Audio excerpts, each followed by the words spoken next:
부모님 진짜 더 팔고 전답 팔아가지고 학비를 대주는데 그 학비 가지고 연애나 했었고 잠이나 자고. 저런 새끼가 뭐 공무원 되나? 어? 내가 지금 뭐 하고 있지? 양심이 찌르신 분은 빨리 때려쳐라. 구독, 좋아요 눌러. 안녕하십니까, 호롱아쿠입니다. 오늘 소개해드릴 분은 공무학번 선생님이시고 졸업한 지 10년 만에 도전하셨고 다둥이 맘에 3명, 작년 경기도 1차 합격하시고 최종 탈락하셨는데 올해 23년 임용시험에는 서울에 최종 합격하신 선생님이십니다. 인사해주세요. 안녕하세요. 투썸쌤입니다. 왜 투선? 투썸에서 만나서 인터뷰를 하고 있기 때문입니다. 협찬받은 거 아니고 이제 내돈 내산하고 23년 서울 초등특수 합격하셨고 네. 수기를 써주셨는데 24페이지입니다. 자, 1번 나의 인생 이야기. 05학번이고 2009년 2월에 졸업한 후에 복지관 정규직 특수교사로 일하고 결혼을 빨리 했고요. 새 아이를 양육 10몇 년이 지난 뒤에 임용 공부를 시작하게 되었습니다. 그러니까 복지관 어떤 일을 하셨는지 아이들 1대1로 이렇게 특수교육을 진행했고 뭐 아이들 데리고 나가서 뭐 현장 체험 학습을 하거나 뭐 그런 활동들을 했었습니다. 근데 왜 졸업하시고 임용 안 하셨습니까? 그때 임용이 티오가 너무 안 나가지고 2009년도에 처음으로 응시를 했는데 그때 그럼 경쟁률이? 서울이 28대 1이었던 것 같습니다. 그래서 임용 생각이 없었고 기간제는 제가 하기 싫었고 안정적인 직장을 원해서 복지관에 가게 됐는데 공립학교 특수교사 하고 싶었는데 그걸 못했다 보니까 계속 속에 한이 있었던 것 같습니다. 그러면서 양육하다가 21년 3월에 우연히 특공 카페를 갔는데 경쟁률이 낮아진 걸 보고 너무 충격을 받아가지고 아니 이 복지관 이거는 네. 그만두신 거예요? 그렇죠. 왜 그만두신? 공부를 제대로 하려고 그만뒀는데 결혼도 했고 뭐 아이도 키우고 하다 보니까 잘 되지 않았었어요. 21년 3월에 갑자기 티오가 낮아진 걸 보고 배가 아파서 이때가 기회다. 그 애들도 이제 좀 웬만큼 컸겠다. 그냥 사람이 그때 약간 정신이 바짝 서면서 공부를 해야겠다 이 생각밖에 안 들더라고요. 한국사를 따야 되는데 4월 11일이 시험인데 빨리 특수교육과 공부를 하고 싶어서 한국사는 6월 달에 따기로 넘기고 3월 말에 모든 강의를 수강하기로 결정을 했습니다. 어떤 강의를 결제했죠? 네, 임지훈 특수교육과 1, 2월 강의를 109 초과정 연패 동시에 듣기 시작했습니다. 왜냐하면 졸업 10여 년 지났기 때문에 빨리 듣는 게 너무 급해가지고 그리고 서진 기출 강론 강의를 또 이어서 결제해서 듣습니다. 5월 그때쯤 돼서 한국사를 본격적으로 이제 공부를 해서 1급을 딴 거죠. 이 3개 강의를 보면서도 한국사 공부하는 네네네네 그렇죠. 시간이 어떻게 그렇게 나왔어요? 잠자고 먹는 거 빼고는 강의만 들었고 특수교육학 들고 막 씨름하고 외우고는 못했습니다. 그때는 필기하는데 급급하고 이해만 하고 넘겼습니다. 강의는 일단 100% 흡수하는 건 아니고 진도 따라가기 급급 네, 그렇죠. 주로 공부했던 건 한국사. 직전에 뭐 한 달? 뭐 이 두 주? 한 달? 따고 나서는 이제 완전한 임용 고시생이 됐잖아요. 그때부터 이제 외우려고 덤빈 거죠. 특수교육학에 대한 강의는 다 끝난 상태였고 강의 남은 거는 초과정만 남았기 때문에 그거 열심히 듣고 이제 특수교육학은 외우려고 한 거죠. 그때가 한 뭐 7월쯤 기출 문제를 보면서 분석을 해서 외우기 시작했고 친구한테 서브노트 파일을 이제 받아가지고 출력을 해서 제본을 뜨고 거기다가 구에서 받은 뭐 모의고사 문풀 자료들을 이제 이해를 하면서 답을 다 적어놓고 그대로 외웠습니다. 풀지 않고 그거를 서브노트에 옮겨 적고 외우기 시작했고 스터디는 제가 7월 초부터 논술 스터디를 만들어가지고 이제 돌렸고요. 그리고 9월 초에는 제가 점자 수화 스터디를 만들어가지고 외우기 시작했고 이 선생님들과 저까지 총 3명이었는데 너무 잘 맞아가지고 나중에는 뭐 법이랑 총론 이런 것도 다 같이 나누고 같이 스터디를 하기 시작했고요. 그게 스터디 한 건 다입니다. 생각지 않게 합격을 했어요. 1차가 5.67 높게. 근데 이 정도만 보면 그래도 나쁘지 않은데 좋은데? 네, 나쁘진 않아요. 저보다 더 낮은 분들도 이제 그렇죠. 뒤집어서 많이 합격하고 하는데 2차가 망해가지고 2차가 이제 잘 안 된 이유를 간략하게 말씀. 스터디를 고하지 못했고 아, 고했었어도 합이 맞지 않았고 하다가 깨지고 대면 스터디도 못 구했고 코로나라서 온라인으로 하다 보니까 한계가 있고 근데 제 생각에는 현역, 대학생 4학년 학교에서 잘 해줬었던 것 같은데 선생님 왜 모교에 도움을 이렇게? 뭐 너무 졸업한 지 오래됐고 또 저에게 방향을 잡아줄 멘토 선생님도 안 계셨고 해서 그래서 그랬습니다. 이제 최종의 불합격 네. 고배를 맞으셨고 아버지 얘기가 또 이거 좀 흥미로웠습니다. 아버지는 교사셨고 제가 선생님이 되기를 원하셔서 특수교육과에 보냈는데 결혼하고 아이 키우고 임용 공부를 하겠다라고 하니까 많이 혼내셨습니다. 반대 차원을 넘어서서 왜 혼내줘? 이미 지금 나이가 그렇고 젊었을 때 했었으면 모르겠는데 네 애들이 지금 학교에 다니는 학생인데 네 애들을 가르쳐야지 그 열정과 시간과 노력을 왜 네 공부에 매진하냐. 네가 그렇게 되니까 애들이 방치가 되지 않는가. 너무하신데? 아이들을 잘 키우는 게 네 인생의 땡이다 이렇게 말씀하셨고 저는 그게 기분이 굉장히 나빴고요. 하지만 저는 공부를 했죠. 그 말을 무시하고 경기도 공부를 했고 이번 서울 공부할 때는 말씀을 드리지 않았습니다. 잔소리를 할 것 같았고 또 혹시나 기대를 하실까봐 최종 합격을 했을 때에만 말씀을 드려야겠다 생각을 했고 몰래 공부를 하니까 공부가 아주 잘 됐습니다. 요거 팁이네요. 몰래 공부를 하면 잘 된다. 아 그래서 유감함님께 제가 팁을 드리자면은 웬만하면 말씀드리지 마세요. 그게 정신 건강에 좋습니다. 그런 분도 도래 있을 것 같아. 왜냐하면 본인이 다 감당해야 하기 때문에 최탈이 됐을 때는 유감함님이 힘드시잖아요. 막 가족들, 막 시부모님 다 알려드렸는데 그러니까 몰래 공부하시기를 바라고. 근데 뭐 알아도 상관없으신 분은 뭐 말씀드리고 아이 좀 봐주세요 해주실 분이면은 괜찮은데 영 탐탁차 안 하시는 그런 분들 계시기 때문에 뭐 알아서 상황에 맞게 하시기 바라고. 저도 이제 좀 말씀드리면 쌤이랑 반대로 적극적으로 도움을 요청해서 그러니까 제 네네. 유튜브 나오신 분이에요. 시부모님이랑 친정은 말할 것도 없고 평소에 친하게 지낸 이웃 주민한테도 제 이름 막 맡겼어. 주말에는 시부모님한테 올데이로 맡기고 이웃들한테도 맡겼어요. 친한 이웃들, 어린이집 친구, 엄마들, 친한 사이들이 있어서 내가 나중에 다 갚을게 이러면서 뻔뻔하게 잘 맡겼습니다. 그만큼 도움을 받고 있다는 것 때문에 더 열심히 할 수 있었던 것 같아요. 이런 경우도 있고 맞아요. 이제 각자 상황에 맞게 네. 그 시험 날짜 한 달 정도 앞두시고 이게 무한 반복에 한 달 동안 어떻게 하시는지 왜 한 달만 합격했을까요? 작년에 이 장황한 것을 세팅을 다 했고 한 번 다 훑었기 때문에 내년에 이거를 한 달 만에 봐도 기억이 막 바짝바짝 나면서 진도가 막 넘어가는 겁니다. 그러니까 작년에 최적화를 미리 다 해놨다. 그렇죠. 아, 그게 크네요. 한국사 최태성의 뭐 강의 많이들 보시니까 무료예요? 무료죠. 제가 개인적으로 추천드리고 싶고 정말 도움됐던 거는 그 역사 지킴이라는 그 유튜브가 있습니다. 뭡니까, 그러니까 현직 역사 선생님인데 암기 팁을 정말 잘 만들어가지고 되게 재밌게 해주세요. 1시간 공부할 걸 한 1분 만에 공부할 수 있습니다. 오. 그렇게 해서 합격하시면 될 것 같고요. 솔직히 한국사는 우리도 이제 다 따봤지만 정말 짧은 분들이 2주 만에 합격하고 네, 맞아요. 한 달 정도만 네, 하시면 맞아요. 어렵지 않으실 거예요. 근데 이제 특학 얘기 좀 해주시면 네, 2021년 3월 말에 처음 공부 시작할 때 임지원 기본이론 강의를 결제하고 아마 2달치를 한 달 만에 들은 것 같고요. 그 이후에 서진, 기출, 심화, 강론을 3, 4, 5, 6 커리큘럼인데 제가 아마 2달 만인가 다 들었을 거예요. 듣고 나서 한국사를 따고 나서 외우려고 한 거죠. 그 기출을 자꾸 읽고 기출을 보고 모르는 거는 기본이론을 본인 식으로 해야지 기본이론을 보고 기출을 덤비면 시간이 엄청 많이 걸립니다. 기출을 보고 기본을 봐라. 그렇죠. 기출을 봐야 아 이게 중요하구나 얘 자꾸 나오네 그렇게 접근을 해야 됩니다. 저희같이 시간 없는 사람들은. 연계를 해야 됩니다. 네네. 그럼 궁금한 게 육아를 하시면서 강의 수가 엄청 많은데 어떻게 네. 소화를 하셨는지. 그러니까 육아를 돌보지 못했죠. 그냥 내가 인간이 아니었죠.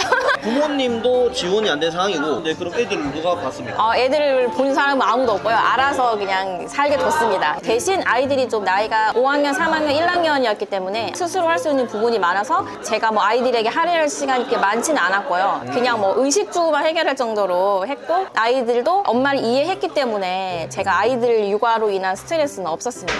저녁 시간에만 같이 있고 아이들이 학교 가고 학원 있는 시간은 공부하고 애들 다 재워놓고 밤에서 새벽까지 또 공부하고 그렇게 했습니다. 그래서 이제 3, 4, 5, 6 서진, 심화, 강론 강의를 끝나고 기출을 보고 나서 동기한테 그 서브노트 파일을 받아가지고 출력하고 제본을 떠서 거기에 문풀 모고 자료 얻은 것들을 풀고 그것을 여기다가 다 옮겨 적어서 당본화를 시켰습니다.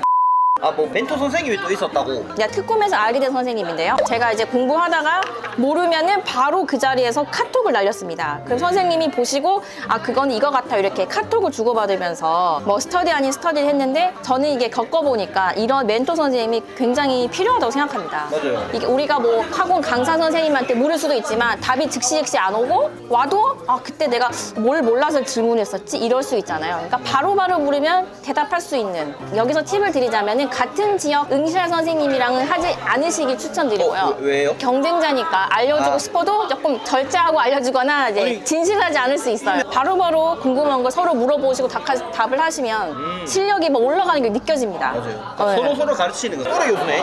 그리고 특학은 외우는 거는 정말 짧은 시간에도 외울 수 있어요. 그러니까 처음에 나 왜 이렇게 안 외워지지 이런 거 스트레스 받지 마시고 일단 이해시키는 거를 만약에 공부 시간이 100이면 70, 80 정도는 이해하는 데 투자하시고요. 10%고요. 20%는 이해가 되면 외우는 건 금방 외워지니까. 그리고 자기만의 암기 팁은 꼭 만드셔가지고 외우시는 걸 어구 추천해요. 만들기나 초도법 이런 거 말씀하시는 거예요? 네, 그렇죠. 그리고 세 번째 제가 이렇게 했거든요. 항상 스스로에게 질문했어. 외워졌나 아, 말해보자.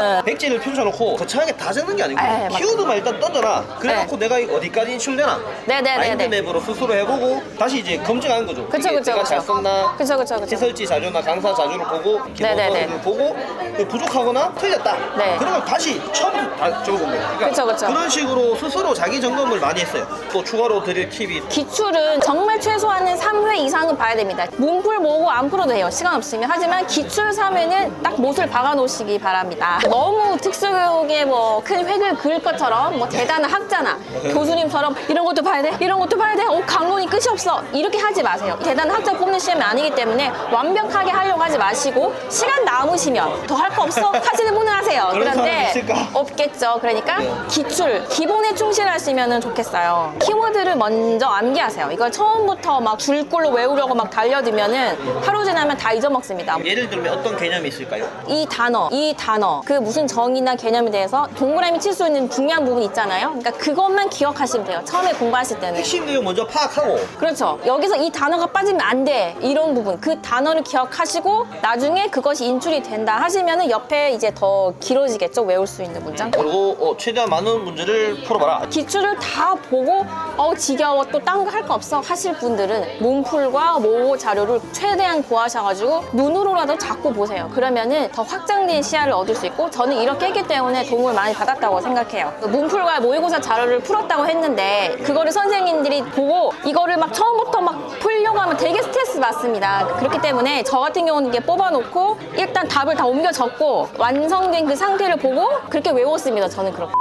초과정을 좀 말씀해 주실래요? 다 외울 수는 없으니까 기출에 나왔던 거 보시고 강의를 뭐 백구팀이든 누구든 들으시잖아요. 거기서 강조하고 별표 친 거 위주로 보시면 될 것 같고요. 사실 그것만 해도 엄청나게 많습니다. 네. 센스가 왜 필요합니까? 꼭 외워서 풀어야 하는 그런 거 말고 처음 보는 이론, 처음 보는 건데 유추해서 맞추는? 그렇죠, 그렇죠. 이거 아니야? 이렇게 했는데 그게 맞을 수가 있어요. 빈칸 남기지 마시란 겁니다. 뭐라도 한 글자라도 적어내세요. 그런 센스가 필요하다. 특과정도 뭐 말씀 특과정 책을 사가지고 저만의 그 수기로 서브노트를 만들었어요. 이 문장 있잖아요. 수학에서 이거 나올 것 같아. 그러면 그거를 이제 옮겨 적는. 근데 난 정말 시간이 없어. 그러신 분들은 영양 내초표에 목숨을 걸으셔가지고 이것만 다 맞아도 뭐 합격의 당락에 크게 지장이 안 되기 때문에 이 영양 내초표는 매일매일 보세요. 매일매일. 법총론은 뭐 밥 먹으면서 외우시거나 특히 육아맘들 집안일 하시면서 외우시거나 걸어다니면서 보시고 애들 데리고 놀러 가실 때 보시고 어떤 분들은 녹음해서도 또 자기 목소리 들으면서도 외우시더라고요. 그러니까 여러 제일 중요한 방법으로. 건 암기 과목들은 자주 보는 거 그게 네네. 중요한 것 같아요. 맞아요.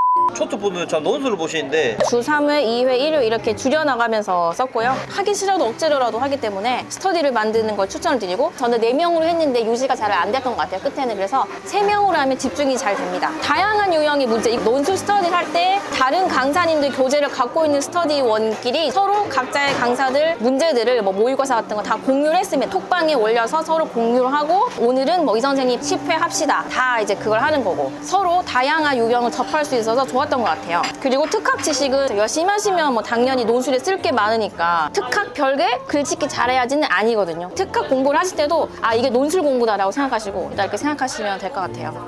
자, 서울에 합격하셨는데 자체 출제지가 아닙니까? 면접부터 한번 첫째, 당당하게 모르고 내가 불안해도 나 확실히 알아 라는 자세로 당당하게 말하세요. 두 번째, 시책을 반영하세요. 면접 점수 잘 받은 게 시책 때문이라고 생각합니다. 얘는 뭔가 다른데? 이런 것도 공부했어? 이렇게 깜짝 놀랄 수 있고 다른 사람들과 차별화가 되거든요. 교육청에 들어가서 최대한 출력할 수 있는 걸 출력하세요. 교육 계획도 있고 잡지도 있고 이런 것들이 있습니다. 그리고 교육감 10년사 저 이번에 말했거든요. 면접 때. 맞아. 굉장히 중요하고 면접관 중에 한 명이 눈이 번쩍 떠지면서 웃으시더라고요. 그리고 시간 분배 굉장히 중요하고 서울 같은 경우 반성작 성찰할 때나 면접 때도 시간에 딱 맞게 끝났고요. 남은 시간을 그냥 멍하게 앉아 계시거나 그냥 나오지 마세요.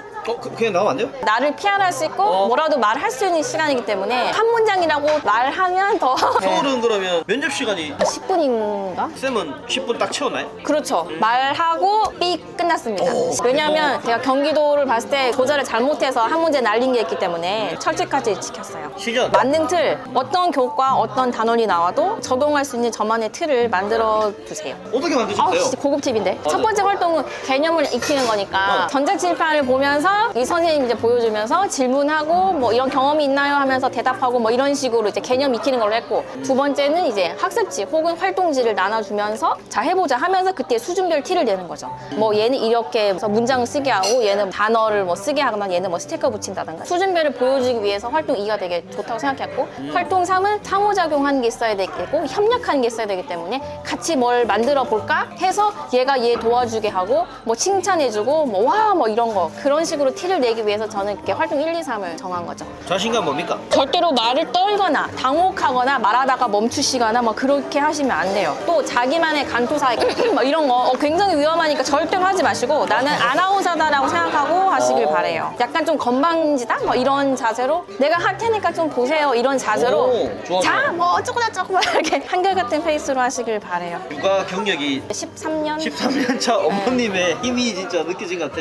교직 경력이 없으시잖아. 네. 힘이 없으신데도 그러니까 2차 점수를 잘 받으실 수 있었던 게 아니, 물론 아니. 조절을 해야 되잖아. 그게 정말 도움이 된 것 같습니다. 육아하신 분들 이렇게 여러 분 만나봤는데 진짜 내공이 달라. 내공이. 말하가 좋다 이거는 뭐. 말을 할 때 개념을 되게 중요하게 생각하기 때문에 개념 설명을 확실하게 해줬어요. 어영부영하고 넘어가지 않고 이거 배울 거야 뭐 아니면 뭐 이거 배웠어요 이렇게 확실하게 해야 선생님 무슨 수업하는지 알겠다라고 생각하거든요. 그렇게 진행을 깔끔하게 하기 위해서는 발화를 확실하게 하고, 그리고 막 어설프게 부자연스럽게 하기보다 좀 호기심을 불러일으켜서 아이가 앞에 있다고 생각하고 자 이렇게 됐을 때는 어떻게 생각해요? 아 그럴까? 아 그렇구나 뭐 이런 자연스러운 연출하는 것이 좋을 것 같아요. 그런 발화를 통해서 내가 아이와 상호작용할 수 있다는 것을 보여주는 것이 굉장히 채점이 큰 요인이라고 저는 생각해요. 조건은 확실한 객관적인 팩트이기 때문에 점수를 잃으면 안 좋잖아요. 스터디원끼리 연습할 때도 절대로 뺀 적이 없어요. 이거는 우리가 연습을 할 수 있어요. 완전적 성찰이 뭡니까? 수업을 한 것에 대해서 파일을 열면 뭐 적혀 있어요. 그걸 정해진 시간 안에 빨리 말하고, 근데 이게 몇 점인 건 몰라요. 이게 전체 수업 시간 점수를 이렇게 하기 때문에 얘는 몇 점이고 수업 시간이 몇 점일까는 알 수는 없는데 한 15점 되지 않을까? 뭐가 나왔어요? 나수든 이 학생을 위해서 너는 뭘 중재를 했냐, 여기서 융합한다면 뭐 어떤 걸로 수업을 하고 싶냐 이런 걸 물어서 연습을 했는데 그런 문제가 안 나와가지고 제2의 면접을 보는 느낌? 아 근데 하나는 기억나네요. 수준별로 아이들이 어떻게 평가했냐. 당혹하긴 했는데 다행히 그렇게 드러난 평가를 해서 저는 그렇게 답변했었습니다. 지도안 말씀해 주시면 특공 카페에 가셔가지고 서울 초특 합격하신 전년도 분이 있잖아요. 일단 다짜고짜 쪽지를 막 보내서 진짜 좋은 방법이에요. 근데 정말 착하신 천사 같은 선생님께서 메일로 4개를 보내주셨어요. 자기 이름이 적혀있는 지도안 연습하시던 거를. 맞아, 그런 사람도 있습니다. 그래서 그 선생님과 카톡 저장하고 정말 실시간으로 많이 물었어요. 스터디 이제 숙제를 하다가 얘 목표를 못 정하겠네. 그러면 선생님 이거 목표를 어떻게 해야 돼? 물어보면 또 답변해 주시고 시험 전날까지도 도와주셔가지고 그 선생님도 유감함이어가지고 나를 이해하는 거야. 네, 고마우신 분이네, 그죠? 네네네, 은인이세요. 지도안은 주 3회 이상 쓰는 연습을 해야 된다. 주 1회, 2회로는 부족하기 때문에 아니, 활동 구상 연구는 뭡니까? 실현할 때 우리가 만능틀 만들듯이 시험에 딱 주어졌을 때 어떤 활동을 해야지 그것을 구상을 많이 해보셨으면 좋겠어요. 수업 실현할 때 그 만능틀도 저기는 여기에다가 적용을 하기도 했던 것 같아요. 최대한 아는 선생님들한테 지도안을 많이 구해가지고 많이 읽어봤어요. 현직 선생님들이 저한테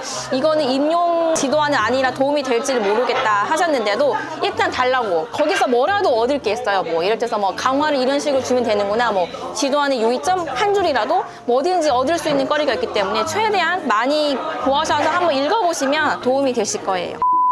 공부 외적인 걸 어떻게 관리하셨는지. 처음에 공부를 시작했을 때 경기도 시험 볼 때 아침부터 5시까지 계속 강의만 들었어요. 5시는 아이가 그때 유치원 오기 때문에 저녁 먹이고 치우고 자러 이제 들어간 후에 새벽 2시까지 계속 강의를 들었어요. 강의가 끝났을 때는 그때 계속 공부를 한 거죠. 그러니까 거의 패턴이 이런 식으로 갔던 것 같아요. 제가 2차 때도 그렇고 새벽 2시 반, 3시쯤 계속 이 패턴을 계속 살아온 것 같아요. 절대로 2시 전에 잔 적이 없고. 올빼미 형이셨네. 네, 그쵸. 조용하니까 신경 쓸 것도 없고. 근데 이게 어떤 선생님들은 아침 일찍 일어나서 하시는 분도 계시니까 제가 그랬어요. 저는 밤이 그쵸? 절대 안 됐어요. 생체 리듬이란 게 다르니까 잘 되는 시간대 본인 맞게 하시면 됩니다. 네, 그 외의 팁, 글씨가 정자체로 바르게 쓰면 신뢰감을 줄 수 있어요. 맞아요. 채점자들에게. 근데 만약에 제가 받았는데 악필이면 이거를 해독하느라 시간이 가면 짜증나지 않겠어요? 그리고 이거 빈칸 절대로 보이시면 안 된다고 생각해요. 뭐라도 지어내세요. 한 50%, 뭐 30%가 비어있어. 뭐야, 공부를 한 거야? 이 이미지로 접근할 수 있잖아요. 그리고 혹시나 맞을 수 있기 때문에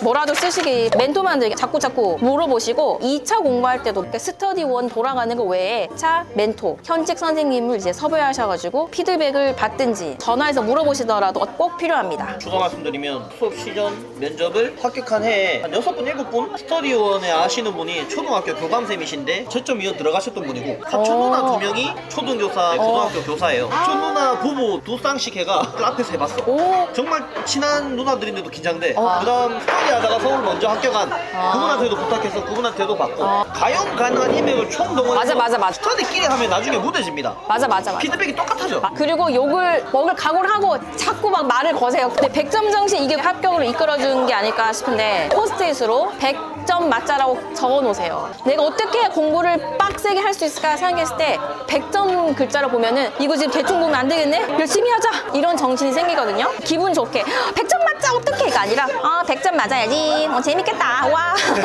마인드 세팅 그렇게 해라. 네, 스트레스 받지 말고. 그리고 암기 팁은 각자 만드실 수 있는데요. 각자 뭐 앞글자를 따서 외우시던지 내가 못 외우면 다른 선생님 거 이제 빌려서라도 외우시던지 해서 자기만의 암기 팁이 있어야 이 짧은 시간 안에 합격을 하실 수가 있으세요. 스터디는 점자 수화 스터디인데요. 3명으로 시작했지만 제가 의견을 낸 것이 각자 뭐 A4 용지나 연습장에다가 오늘 공부하면서 뭐 초과정 하나 개념 쓰고 뭐 특학 개념 하나 쓰고 특과정 개념 하나 쓰고 해가지고 이거를 사진을 찍어가지고 단톡방에다가 올렸어요. 나는 이게 중요해라고 올렸는데 또 다른 선생님 것도 볼 수 있잖아요. 하루에 9가지 공부할 수 있는 거죠. 그래서 도움이 많이 받았고 이번에 서울 공부할 때도 그 종이를 제가 들고 다니면서 도움 많이 받았어요. 쌤이 특히나 멘탈과에서 정말 하고 싶은 말씀이 많으시다고 해서 한마디로 말씀드리자면 할 거면 제대로 하고 어설프게 할 거면 하지마 이씨. 꼭 임용을 통과한다고 해서 인생의 성공은 아니거든요. 근데 이거를 어설프게 하면은 시간 낭비, 돈 낭비, 뭐 스트레스. 내가 봤을 때 죽기 전에 한 번은 제대로 해보고 싶다 하시면 열심히 목숨을 다해서 하세요. 근데 뭐 강의비 들고 뭐 시간 뭐 돈 다 들여가면서 어설프게 할 것 같으면은 안 하시는 게 나아요. 저는 친구에게도 그렇게 말해줬거든요. 네가 할 거면 확실하게 하고 아닐 거면 하지 마라. 자기는 안 될 것 같다고 하더라고요. 아이고. 그거는 뭐 본인의 선택의 몫이니까 똑같이 잠 못 자고 놀 거 못 놀고 책상에 앉아 있는데 내가 쟤랑 결과가 다르면 억울하잖아요. 제대로 하세요. 핸드폰 그만 보시고 잠도 줄이시고. 그러니까 왜냐면 그런 사람들이 주변에 많았기 때문에 많습니다. 쟤는 저럴 거면서 왜 노량진 고시원에 와 있을까? 방문 똑똑 문 열었더니 또 자고 있어. 언제 가도 누워 자고 있어. 답답한 거예요. 저도 과거에 저에게 하고 싶은 얘기가 잠 잘 거 다 자고 연애 다 하고 놀 거 다 놀고 겜방 가가 맨날 피파 온라인 하고 맨날 친구랑 만나가지고 돈가스 먹니 대방전 비프트 맛집 가고 다 투어하고. 여의도 가고 하늘공원 가고 나 이제 서울 여수 나갔어요. 이딴 식으로 하는데 무슨 합격이야. 그러니까 팔수를 하죠. 지금 정신 나간 놈이에요. 합격을 하니까 나이가 너무 많이 먹었어. 제 과거에 엉망진창 개판인 그런 모습처럼 하시는 분이 있으면 정신 차리시고 부모님은 또 문제라. 부모님 진짜 더 팔고 전답 팔아가지고 학비를 대주는데 그 학비 가지고 연애나 했었고 잠이나 자고. 저런 새끼가 뭐 공무원 되나? 내가 지금 뭐 하고 있지? 양심이 찌르신 분은 빨리 때려차라. 특히 육아만 선생님들은 시간이 더 없고 더 희생해야 합니다. 가족을 다 포기하고 방치가 되니까요. 그래도 나는 공부를 하겠다 하시면은 정말 독하게 하시고 4번 이게 되게 와닿았다는 거죠. 감동적이었어. 정말 최악의 상황입니다. 집안일 하고 육아하고 뭐 공부도 하고 그래서 일단 애들은 좀 내려놔야 되고요. 오해하면 안 된 게 네. 망치가 아니고 도움을 받을 수 있으면은 도움을 받고. 저 같은 경우는 애들이 컸기 때문에 그런 거고요. 애기들 너무 어리다 하면은 이제 가족의 도움이 필요하겠죠. 개인적으로 제가 너무 좀 감명 깊었던 게 놀러를 가서도 이제 이렇게 공부를 했다 간절하고 절박했구나 하는 그 심경이 느껴져서 감동적이었습니다. 아예 가족 휴가도 안 가려고 했어요. 그 시간도 아까워서. 하지만 남편이 좀 반대를 해서 할 수 없이 가긴 가되 이동하는 차, 펜션 애들이 물놀이 할 때도 조개구이 사러 갈 때도 남편이 구울 때 난 책을 보고 밥 먹고 뭐 씻고 이 외에는 계속 옆에 책이 있었어요. 네, 예시를 든 겁니다. 꼭 이래야 하는 거 아니지만 이 정도의 절박함과 간절함과 도끼가 있어야 됩니다. 합격 수기를 쓰신 이유? 저같이 이제 최악의 상황 조건에서도 합격을 했기 때문에 가능성이 있다라는 선례를 보여주고 싶기 때문에, 그리고 제가 도움을 드리고 싶어서 쓴 것도 있거든요. 뭐 암기팁, 뭐 2차 피드백 해줄 사람이 없어요, 졸업한 지 너무 오래됐어요, 뭐 등등 이러신 분들께 도와드릴 수 있으니까. 점수는 자료를 첨부해 주셨습니다. 참고하시고 서브노트 단권화를 하시고 이게 특과정, 예. 이런 식으로 공부를 하셨다. 네, 이건 둘째가 쓴 건데요. 엄마 해주세요. 청소도 안 하고 말도 안 들어서 정말 죄송해요. 앞으로는 잘할게요. 사랑해요. 그리고 1학년 아이가 엄마 밥 먹으라고 할 때 안 온 거 정말 죄송해요. 사랑해요. 아, 네. 귀엽습니다, 애기들. 네. 이건 뭡니까? 이거 뭐 오동통 너구리 파이팅 엄마 시험 잘 보길. 엄마가 너구리라고 지금? 특히 얘 둘째 애가 쓴 게 엄마 시험에서 떨어져도 되니까 편하게 봐. 열심히 보고 사랑해. 아. 너무 귀엽죠. 그러니까요. 24년 교사 시험을 앞두고 있는 후배가 되실 특수 선생님들께 먼저 합격하신 선배로서 조언해 주시면 꼭 나는 합격한다 라는 정신으로 하세요. 포스트잇에 100점 맞자라고 꼭 붙여놓으세요. 그것만 해도 저는 거의 100%라고 생각합니다. 뭐 정말 도움이 필요하시고 조언을 얻고 싶으시면 연락 주세요. 연락 주시면 저희가 도움을 드리겠습니다. 제가 직접 만든 명언인데요. 나는 붙기는 꼭 붙는다. 단지 언제 붙냐의 차이일 뿐. 이 명언을 뭐 어떻게 만드신 겁니까? 그냥 공부하다가 제 머릿속에서 생각나가지고 나중에 수기에 적어야지 했던 겁니다. 붙는 자체를 의심하지 말라는 걸 강조를 해드리고 싶어서 이렇게 적었습니다. 24년도에는 다들 좋은 결과 있으시길 바라겠습니다. 안녕. 안녕.